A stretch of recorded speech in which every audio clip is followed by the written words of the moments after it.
فوز عمری اللہ ان اللہ بصیر بالعباد ولا حول ولا قوة الا باللہ العلی العظیم حسبنا اللہ ونعم الوکیل نعم المولا ونعم النصیر اعوذ باللہ من الشیطان اللعین الرجیم بسم اللہ الرحمن الرحیم الحمد للہ الذی لا مضاد له فی ملکہ ولا منازع له فی امرہ ولا شبیہ له فی عظمتہ ثم الصلاة والسلام علی رسولہ الکریم الأمی المکی المدنی القرشی الہاشمی بالقاسم محمد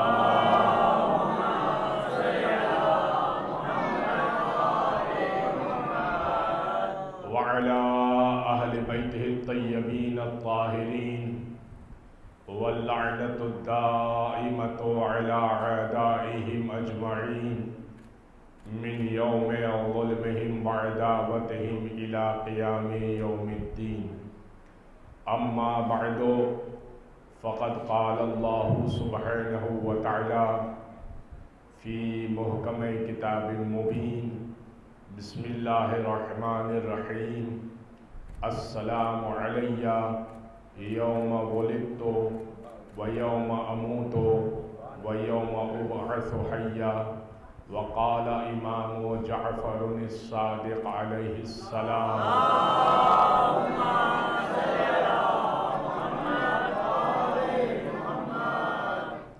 السلام علیک یا وارث موسیٰ کلیم اللہ السلام علیک یا وارث عیسیٰ روح اللہ السلام علیک یا وارث محمد حبیب اللہ صلوات علی محمد وعلی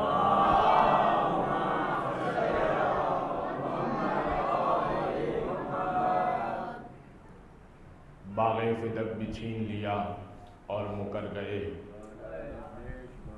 حق علی بھی چھین لیا اور مکر گئے مولا حسن کو زہر دیا اور مکر گئے زینب کے گھر کو لوٹ لیا اور مکر گئے روتے ہیں ہم اسی لیے اس شور و شین سے روتے ہیں ہم اسی لیے اس شور و شین سے کل کو مکر نہ جائیں یہ قتل حسین سے عزیزان گرامی حسین ابن علی پر بکا کرنا کل جزع و بکاء مکروہ چھٹے امام کی حدیث ہے کہ فرمایا ہر گریہ اور ہر بکا ہر رونا مصیبت پر اور ہر بکا کرنا مکروہ برا ہے اچھا نہیں ہے اور مولا علی کی بھی یہ حدیث ہے کہ مصیبت پر چیخنا چلانا یا غم و اندوہ کرنا یہ اسی لیے مسلمانوں کو اشتباہ ہوا کہ جو ختم مرتبت کی بعض احادیث ہیں کہ گریہ نہ کیا جائے ماتم نہ کیا جائے چہرے کو نہ پیٹا جائے تو ہمارے پاس بھی اس طرح کی احادیث موجود ہیں لیکن وہ کس کانٹیکس میں وہ سمجھیے گا باپ کے غم میں چہرے کو نہ پیٹا جائے باپ کے غم میں گریبان کو نہ چاک کیا جائے ماں کے غم میں گریبان کو نہ چاک کیا جائے مولا کے غم کے لیے نہیں ہے فرمایا مولا نے فرمایا کہ مصیبت ایک ہوتی ہے جب تم اس پر جزا و فضا کرتے ہو یعنی اور شور و بکا کرتے ہو تو دگنی ہو جاتی ہے یعنی ایک تو مصیبت ویسے ہی ہے اور شور شرابہ کر کے تم نے مصیبت اور بڑھا دی اور چھٹے امام کیا کہہ رہے کل جزع و بکاء مکروہ ہر گریہ و بکا مکروہ ہے برا ہے پریشانیاں آئیں تو گریہ نہیں شروع کر دیا کرو رونا نہیں شروع کر دیا کرو کیونکہ بعض پریشانیاں گناہوں کا کفارہ ہوتی ہے، بعض پریشانیاں انسان کے کمال کو بڑھاتی ہے، انسان کے لیول کو بڑھاتی ہے، لہذا گریہ نہیں کیا کرو۔ پھر فرمایا سول حسین، مگر حسین پر جو پریشانی آئی نا اس پر بکا کرنا ثواب ہے، اس پر بکا کرنا ثواب ہے۔ کل آج حضرت موسیٰ پر کچھ گفتگو ہوگی، لیکن اس سے پہلے کہ حضرت موسیٰ پر گفتگو کروں کچھ امام حسین سے مربوط گفتگو کر لوں۔ حضرت موسیٰ نے سوال کیا تھا کہ اے پروردگار یہ بتا کہ تو نے امت محمدی کو باقی امتوں پر کیوں فضیلت عطا کی؟ تو اللہ نے کہا یہ حدیث قدسی ہے، چونکہ حدیث دیکھیں دو طرح کی ہوتی ہے، ایک حدیث وہ ہوتی ہے کہ جو نبی بیان کریں اور اچھا نبی اپنے پاس سے کچھ بیان نہیں کیا کرتے، الفاظ بھی اپنے ہوں، متن خدا کا ہو، یعنی بات خدا کی ہو، الفاظ کا چناؤ نبی کا ہو تو وہ حدیث ہوا کرتی ہے، اور الفاظ بھی خدا کے ہو اور بات بھی خدا کی ہو تو وہ قرآن ہوا کرتا ہے۔ اور حدیث قدسی وہ ہوتی ہے کہ جب الفاظ بھی خدا کے ہو، بات بھی خدا کی ہو، لیکن خدا خود کہے کہ اسے میری کتاب میں شامل نہ کیا جائے، اے نبی آپ اسے الگ سے بیان کر دیجئے، کتاب میں شامل نہ کیجئے گا، بات علیحدہ سے بیان کر دیجئے، نصیحتاً بیان کر دیجئے، لہذا اسے حدیث قدسی کہا جاتا ہے، قدس کی طرف سے بات لیکن کتاب کا حصہ نہیں ہے، لہذا حدیث قدسی پیش کرنے لگا ہوں، توریت کا حصہ نہیں ہے لیکن ہے رحمان کی بات۔ سوال کیا حضرت موسیٰ نے کہ پروردگار امت محمدی کو باقی امتوں پر فضیلت کیوں؟ فرمایا کہ 10 ایسی وجوہات ہیں کہ امت محمدی باقی امتوں پر ممتاز ہے۔ الصلاۃ والزکاۃ والصوم والحج والعمرہ والجماع والجمعہ والجہاد والعلم والقرآن والعاشورہ، نماز، زکات، حج، جمعہ، جہاد، علم، قرآن، یہ ساری بہت ساری باتیں کی، آخری میں کہا کہ والعاشورہ اور عاشورہ۔ تو حضرت موسیٰ نے کہا کہ بھئی نماز مجھے معلوم ہے، روزہ مجھے معلوم ہے، زکات مجھے معلوم ہے، جمعہ بھی معلوم ہے، جہاد بھی معلوم ہے، جماعت بھی معلوم ہے، علم بھی معلوم ہے، قرآن بھی معلوم ہے کہ میرے بعد ایک کتاب آئے گی جو نبی آخر میں اترے گی، سب معلوم ہے۔ مل عاشورہ، یہ عاشورہ کیا ہے؟ 10 چیزوں میں سے 10ویں چیز جو بیان کی کہ جس کی وجہ سے امت محمدی ممتاز ہے باقی امتوں پر، عاشورے کی وجہ سے۔ عاشورہ کیا ہے؟ مل عاشورہ، فرمایا المرثیہ والبکا والتباکی علی ولد المصطفیٰ، فرمایا کہ مرثیہ پڑھنا، رونا، رونے جیسی شکل بنانا مصطفیٰ کے بیٹے پر، یہی عاشورہ ہے، یہی عاشورہ ہے۔ پھر فرمایا من انفق من مالہ درہما، جو حسین پر 1 درہم خرچ کرے گا میں اسے 70 درہم دنیا میں عطا کروں گا۔ دیکھ لیجئے ان لوگوں کو کہ جن لوگوں کے گھر حسین کی نظر و نیاز ہوتی ہے سال بھر تنگی نہیں ہوتی، اور اگر تنگی ہو رہی ہے تو نظر و نیاز کرنا شروع کر دیجئے اور بڑھانا شروع کر دیجئے، حسین کے صدقے میں رزق آنا شروع ہو جاتا ہے، اس لیے کہ پروردگار کا وعدہ ہے 1 کے بدلے 70 درہم دوں گا۔ پھر فرمایا کہ من فال دمہ من عینہ، اور اے موسیٰ جو 1 قطرہ اپنی آنکھ سے گرائے گا حسین کے نام پر، میں اسے 1000 شہید 1000 شہیدوں کا ثواب عطا کروں گا، 1000 شہداء کا ثواب عطا کروں گا۔ لہذا یہ معاملہ حسین ابن علی کا بڑا مختلف معاملہ ہے باقی تمام معاملات سے۔ انشاءاللہ اگر کچھ، اب تو وقت اتنا 5ویں مجلس میں ہم داخل ہو گئے، 4 مجلسیں اور رہ گئی، کل انشاءاللہ عرض کروں گا۔ آج کچھ بات ایک اور عرض کر دیتا ہوں کہ ائمہ کے گھر میں مرثیہ ہوا کرتا تھا۔ امام باقر کے شاعر تھے، کمیت نام تھا ان کا، وہ جابر ابن عبداللہ انصاری آئے، نابینا ہو چکے تھے۔ جابر کون ہے؟ عن جابر ابن عبداللہ الانصاری عن فاطمہ الزہرا، حدیث کسا کے راوی جابر، پہلے قبر امام حسین کے زائر جابر بہت پرانے صحابی رسول اور آخری بچے ہوئے صحابی میں سے جابر شامل۔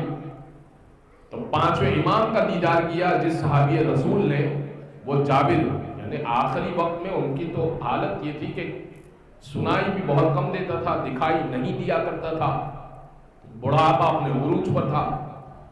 تو جابر کہنے لگے، امام باقر کے پاس آئے، بہار کی یہ روایت ہے، علامہ مجلسی نے اسے نقل کیا، کہنے لگے کہ فرزند رسول کچھ عطا کیجئے کہ بڑا تنگدست ہوں۔ امام نے کہا کہ فی الوقت کچھ بھی نہیں ہے۔ تو جابر نے کہا کہ ٹھیک ہے، بیٹھے رہے۔ ایسے میں مولا کا شاعر آ گیا اور اس نے کہا کہ فرزند رسول، میں نے ایک مرثیہ کہا ہے آپ کے جد کے لیے، کہیے تو سنا دو۔ امام نے کہا کہ سنا دو۔ اس نے جب مرثیہ تمام کیا تو امام نے اپنے غلام سے کہا کہ حجرے میں جاؤ اور 10,000 درہم کی ایک تھیلی رکھی ہوئی ہوگی، وہ اٹھا کے لے آؤ۔ 10,000 درہم معمولی رقم نہیں ہے، ایک مرثیے کے عوض 10,000 روپے، اور مولانا صاحب کو ایک مجلس کے عوض نہیں ملتے۔ 10,000 درہم کی، یہ ائمہ کا طریقہ ہے، اچھا ہدیہ دیا کرتے تھے۔ 10,000 درہم مرثیے کے عوض دیے، اب وہ لا کر رکھ دیے گئے۔ جیسے ہی شاعر کے آگے رکھ دیے تو اس نے کہا کہ فرزند رسول، اس خاطر تو میں نے مرثیہ نہیں کہا تھا، میں نے تو آپ کے جد کے لیے مرثیہ کہا تھا۔ امام نے کہا رکھو، میں نے بھی جنت کے لیے، جنت تمہاری وہاں پر موجود ہے، یہ فقط دنیا کے لیے دیا ہے، جنت محفوظ ہے تمہاری۔ اس نے کہا لیکن فرزند رسول میں تو مرثیہ دوسرا بھی سنانا چاہتا ہوں۔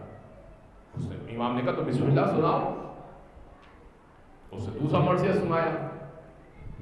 جب دوسرا مرثیہ سنا دیا تو امام نے غلام سے کہا کہ 10,000 درہم کی ایک اور تھیلی اندر رکھی ہوئی ہے، تو وہ لا کر رکھ دو اس کے آگے۔ 10,000 درہم اور لا کے رکھ دیے گئے۔ کتنے ہو گئے؟ 20,000 درہم۔ اب جابر یہ سب سن رہے ہیں کہ بھائی 20,000 درہم لا کے رکھ دیے گئے۔ ابھی امام نے کیا کہا؟ کچھ بھی نہیں ہے۔ اب ہے سچا امام اور شاعر کو دے رہا ہے 20,000 درہم اور مجھے 20 درہم بھی نہیں دے رہا۔ تو شاعر نے کہا کہ فرزند رسول تو مجھے تو تیسرا مرثیہ بھی سنانا ہے۔ تو امام نے کہا تو سناؤ۔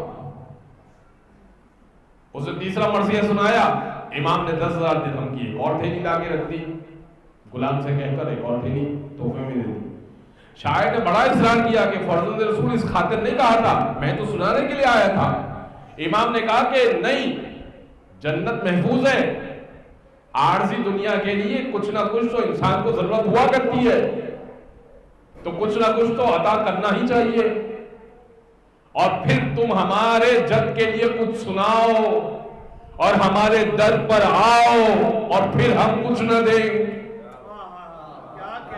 ایسا تو نہیں ہو سکتا۔ یعنی ہمارے جھٹ کا سناؤ اور پھر ہمارے گھر پر آ کر سناؤ اور خالی ہاتھ لوٹا دے، یہ کوئی ہماری شان ہے؟ 30,000 درہم لے کے وہ چلا گیا. اب جابر بڑے دل ملائے. جیسے ہی شاعر گیا نا، کہنے لگے فرزند رسول، میں نے ابھی آپ سے کہا کہ میری کچھ مدد کیجیے، تو آپ نے کہا کہ گھر میں کچھ بھی نہیں ہے، اور ابھی آپ نے شاعر کو 30,000 درہم دیے، تو یہ ماجرا کیا ہے؟ امام نے کہا کہ واللہ وہ کچھ بھی جو دیا وہ موجود نہیں تھا، بلکہ آؤ چلو تمہیں وہ کمرہ دکھا دوں. وہ جو 30,000 درہم دیے نا میں نے، آؤ چلو میں تمہیں وہ کمرہ دکھا دوں. وہ شاعر کے لیے ہی تھے، وہ مدد کے لیے نہیں تھے، وہ شاعر کے لیے ہی تھے. اور جابر کو وہ کمرہ ہاتھ پکڑ کے امام نے دکھا دیا،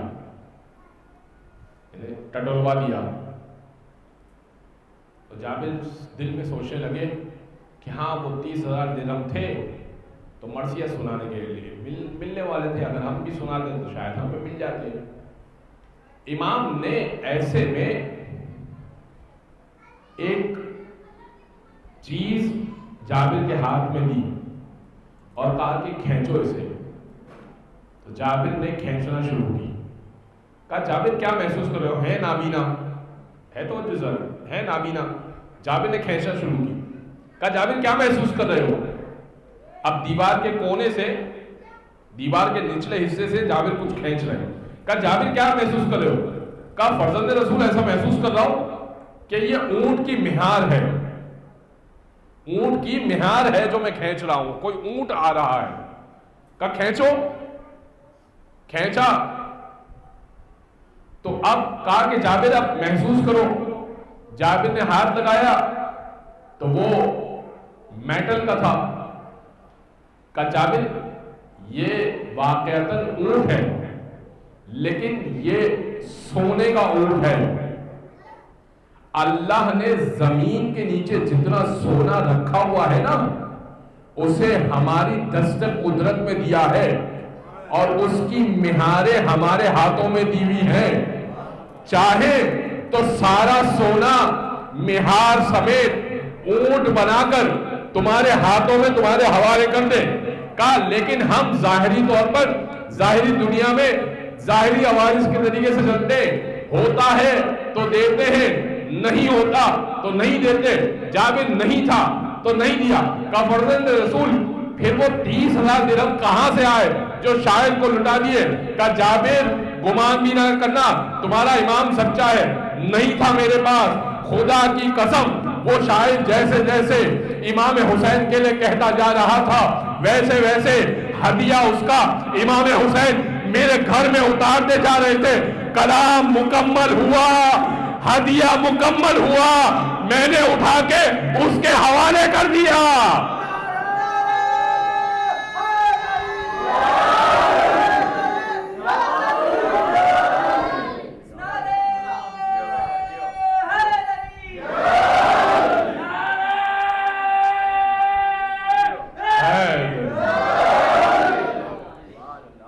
ہدیہ محفوظ ہوتا ہے. جتنے پڑھنے والے میرے احباب گئے، اگر یہاں سے ہدیہ نہیں ملا تو کیا حسین ابن علی کے بارگاہ سے ہدیہ رہ گیا؟ نہیں. حسین نے اپنے دفتر میں لکھ لیا کہ اس مرثیہ خان نے اس امام فلاں امام بارگاہ میں پڑھا، اسے امام بارگاہ کی مینجمنٹ نے، میں مثال دے رہا ہوں یہاں کے لیے کچھ بات نہیں پیش کر رہا، فلاں گھر پہ پڑھا، وہاں پر ہدیہ اس کو نہیں دیا گیا، یا شان کا ہدیہ نہیں ملا، یا ضرورت کے تحت ہدیہ نہیں ملا. ارے ہمارا چاہنے والا تھا، ارے ہمارا ماننے والا تھا، ارے ہمارا مدح خان تھا، ارے ہمارا ناصر و مددگار تھا، اس کے گھر کا کرایہ ابھی باقی ہے، اس کے گھر کا ابھی راشن باقی ہے، ہماری سارا دن مدح خانی کرتا رہتا ہے، سارا دن ثنا خانی کرتا رہتا ہے، ہم اس کے راشن کا اہتمام نہیں کر سکتے. ارے امام ہے، گھر کا نظام چلانا ان کی ذمہ داری ہے. تم مدح خانی کرتے رہو، نظام چلتا رہے گا.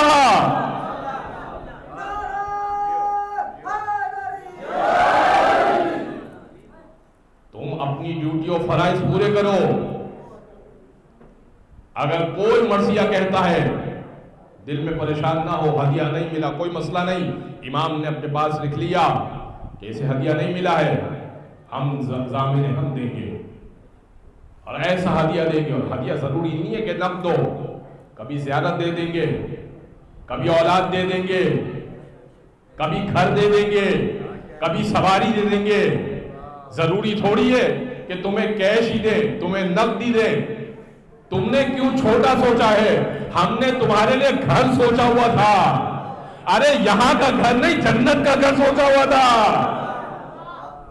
یہاں کا گھر نہیں سوچا تھا، جنت کا گھر سوچا ہے. بازار گرامی، میں اپنے موضوع سے متصل ہو جاؤں.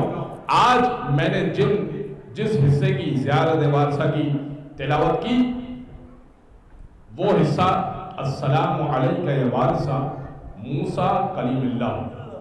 چھٹے امام فرماتے ہیں کہ اے وارث موسیٰ آپ پر سلام ہو.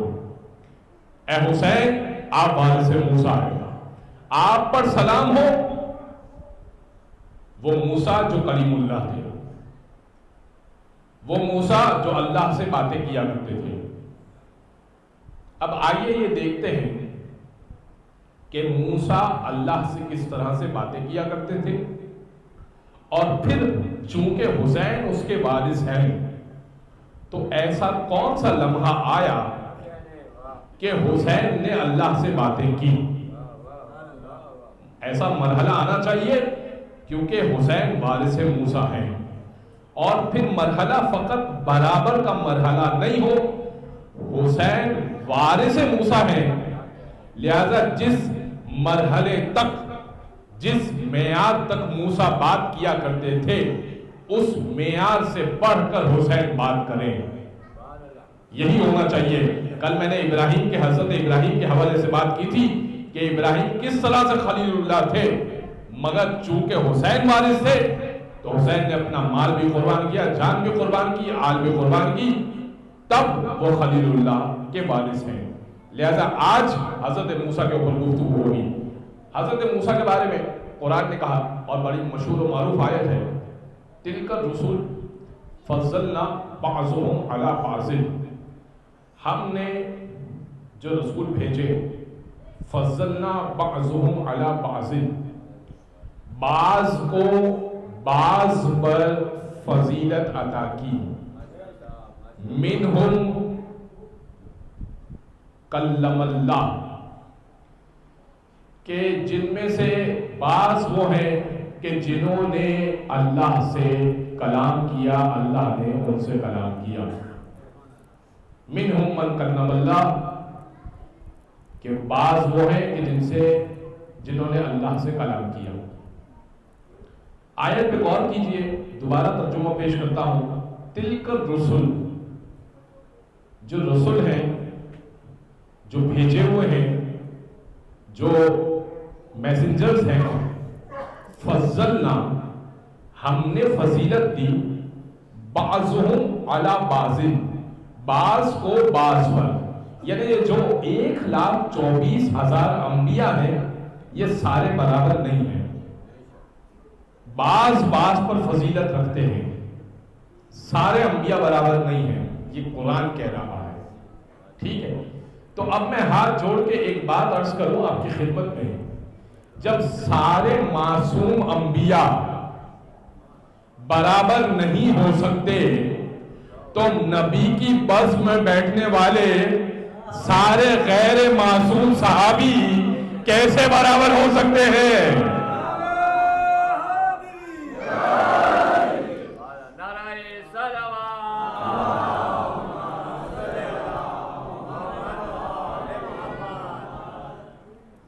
جب سارے انبیاء برابر نہیں ہیں تو سارے صحابی کیسے برابر؟ آج کل تو ایک نعرہ بھی لگ رہا ہے، ہر صحابی نبی جنتی جنتی. میرے پاس اس کا بہت اچھا جواب ہے کہ اگر سب ہی جنتی تھے تو یہ سورہ منافقون کس کے لیے اترا تھا؟ سورہ منافقون کس کے لیے اترا تھا؟ منافق کا تو مطلب ہی ہوتا ہے کہ بز میں رسول میں بیٹھتا تھا اور دل میں رسول سے محبت نہیں رکھتا تھا. اور پہلی آیت سنا دیتا ہوں سورہ منافقون کی تو اور واضح ہو جائے گا. اذ جاءک المنافقون، حبیب منافق آتے ہیں، قالوا نشہد انک لرسول اللہ، اور کہتے ہیں ہم گواہی دیتے ہیں کہ آپ اللہ کے رسول ہیں. حبیب منافق آتے ہیں اور کہتے ہیں آپ اللہ کے رسول ہیں، گواہی دیتے ہیں. یعنی منافق آ کے کہتے ہیں محمد الرسول اللہ، یعنی لا الہ الا اللہ بھی پڑھ رہے ہیں، محمد الرسول اللہ بھی پڑھ رہے ہیں. واللہ یعلم انک لرسولہ، اور اللہ بھی جانتا ہے کہ تو اس کا رسول ہے. واللہ یشہد ان المنافقین لکاذبون، لیکن اللہ یہ گواہی دیتا ہے یہ جو محمد الرسول اللہ پڑھ رہے ہیں نا یہ جھوٹ بول رہے ہیں. ارے دعویٰ تو سچا ہے، نہیں منہ پہ محمد الرسول اللہ کافی نہیں ہے، محمد الرسول اللہ دل میں اترنا چاہیے.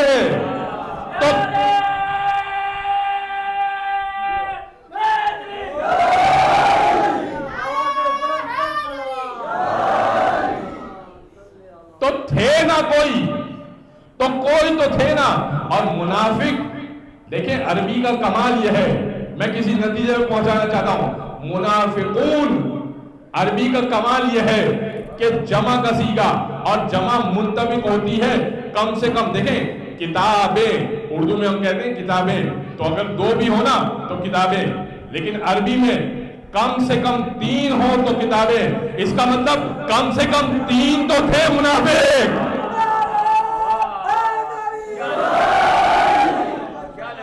بھائی منافق کم کی تعداد کم سے کم 3 تھی، زیادہ سے زیادہ پہ بحث نہیں ہے، زیادہ ہو سکتی ہے لیکن کم سے کم 3 منافق تو تھے رسول کی بس میں. بازار گرامی تو اب سارے رسول برابر نہیں ہیں. منہم من کلم اللہ، اور وہ کہ جن سے کچھ سے جس پروردگار نے خطاب کیا. وَقَلَّمَ اللَّهُ مُوسَى تَكْلِيمًا، اور موسیٰ سے پروردگار نے براہ راست خطاب کیا. یہ دوسری سورہ کی آیت ہے، میں نے ساتھ میں جوڑا، اس کا یہ مطلب نہیں ہے کہ یہ 7 کی آیت ہے، یہ دوسری سورہ کی آیت ہے. وَقَلَّمَ اللَّهُ مُوسَى تَكْلِيمًا، اور موسیٰ سے براہ راست پروردگار نے خطاب کیا. کچھ سے پروردگار نے خطاب کیا، کیسے کیا اللہ نے نہیں بتایا، لیکن موسیٰ سے براہ راست خطاب کیا. اچھا بھائی کیسے براہ راست کیا، خطاب کیا؟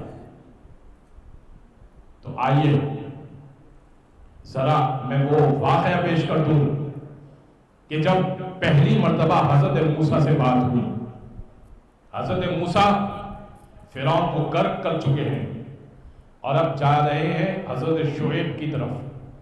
حضرت شعیب کی بیٹیوں سے شادی کر چکے ہیں، ایک کے بعد دوسری بیٹی سے شادی کی ہے، ایک کا انتقال ہوا پھر دوسری سے. 2 بہنوں کو ایک ساتھ نکاح میں نہیں رکھا جا سکتا.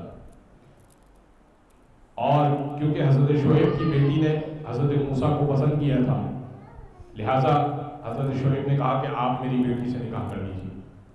حضرت موسیٰ نے کچھ دیر کے لیے پڑاؤ ڈالا تھا فلسطین میں. اب وہاں سے لے کر چلے ہیں اور اب راستے میں بیابان سے گزر رہے ہیں اور وادی ذی طویٰ سے گزرے. دور سے حضرت موسیٰ کو ایک روشنی نظر آئی تو اپنی زوجہ سے کہنے لگے کہ آپ یہیں، یہ سورہ واقعہ میں یہ سارا واقعہ سورہ طٰہٰ میں ذکر ہے. سارا واقعہ سورہ طٰہٰ قرآن کا 20واں سورہ. زوجہ سے کہنے لگے کہ تم یہیں رکو، میں سمجھتا ہوں کہ شاید وہاں آگ ہے. انی آنست نارا، میں محسوس کرتا ہوں کہ وہاں پر آگ کا کوئی انتظام ہے تو میں آگ جلا کر آتا ہوں. تو حضرت موسیٰ چلے تو اب دیکھا کہ ایک غار ہے جس سے ایک روشنی نکل رہی ہے، نور نکل رہا ہے. اور جیسے ہی اندر داخل ہوئے، اب یاد رہے حضرت موسیٰ کے پاس ایک عصا ہے جو اژدہے میں تبدیل بھی ہو جاتا ہے، اور جب پانی پر مارتے ہیں تو راستہ بن جاتا ہے۔ تو جیسے ہی اندر داخل ہوئے، غار میں دیکھنے کے لیے کہ یہ نور کیوں نکل رہا ہے، تو آواز آئی وہاں سے، غار سے آواز آئی، فَخْلَعْ نَعْلَيْكَ اِنَّكَ بِالْوَادِ الْمُقَدَّسِ طُوًى، موسیٰ نالین اتار دو، آپ وادی مقدس طویٰ میں موجود ہیں۔ جوتیاں اتارے باہر، مقدس وادی میں موجود ہیں طویٰ نام کی۔ میں کہوں گا موسیٰ تم کو نالین اتارنے کو کہا، ابھی آسمانوں پہ نہیں بلایا ہے اللہ نے۔ محمد کی شان دیکھو، نالین سمیت چلے تھے، اللہ نے نہیں کہا تھا حبیب نالین اتار کے آنا۔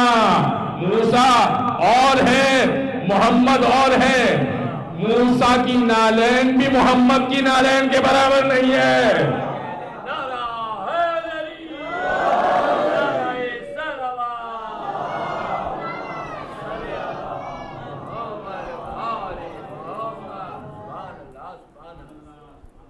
تو اب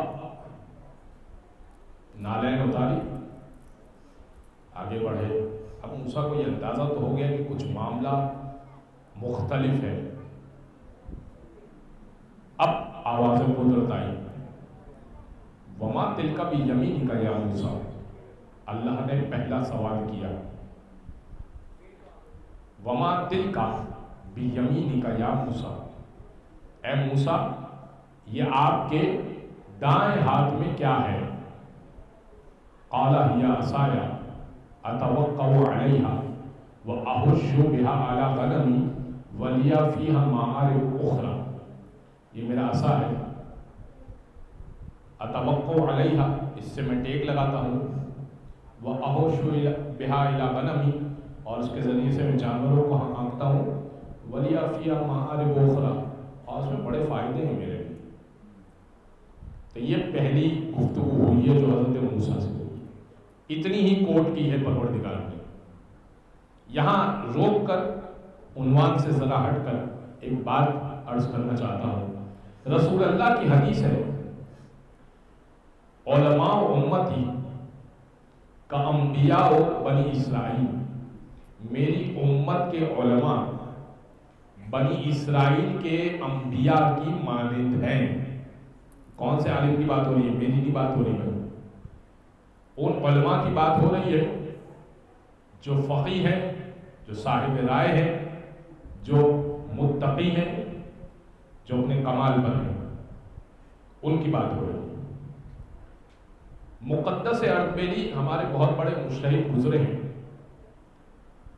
اور مقدس اردبیلی خواب میں دیکھتے ہیں کہ رسول گرامی موجود ہے اور حضرت موسیٰ موجود ہے، اور حضرت موسیٰ رسول گرامی سے کہہ رہے ہیں کہ یا رسول اللہ، آپ کی یہ حدیث ہے کہ علماء امتی کا انبیاء بنی اسرائیل، میری امت کے علماء بنی اسرائیل کے انبیاء کی مانند ہے، میں بنی اسرائیل کا نبی ہوں اور یہ آپ کی امت کا عالم ہے، تو اس کا مطلب یہ آپ کا عالم اور میں برابر ہے، کیا آپ اجازت دیتے ہیں تو اس کا امتحان لے لوں؟ اب مقدس اردبیلی امام علی کے حرم میں دفن ہے اور بہت بڑے مجتہد ہیں، بہت ان کے کام میں، لیکن ظاہر ہے ہمارا عنوان مقدس اردبیلی نہیں ہے۔ تو موسیٰ بڑھے، خواب میں مقدس اردبیلی دیکھتے ہیں، مقدس اردبیلی سے بڑھ کر سوال کیا موسیٰ نے، حضرت موسیٰ نے کہا کہ مقدس آپ اپنا نام بتائیے، آپ کا نام کیا ہے؟ بھائی مقدس تو ان کا لقب تھا، لوگ ان کو مقدس کہا کرتے تھے، اس لیے کہ وہ پیر پھیلا کے نہیں سویا کرتے تھے، وہ کہا کرتے تھے کہ میں حوضہ علمیہ 40 سال انہوں نے پڑھا، کہا کہ جس جگہ پہ قال الباقر قال جعفر کی آوازیں آتی ہوں اس جگہ پہ میں پیر پھیلا کے کیسے سو سکتا ہوں؟ تو لوگ ان کو مقدس کہا کرتے تھے ان کے ضرورت اور تقوی کی بنیاد پر۔ کہا مقدس اپنا نام بتائیے۔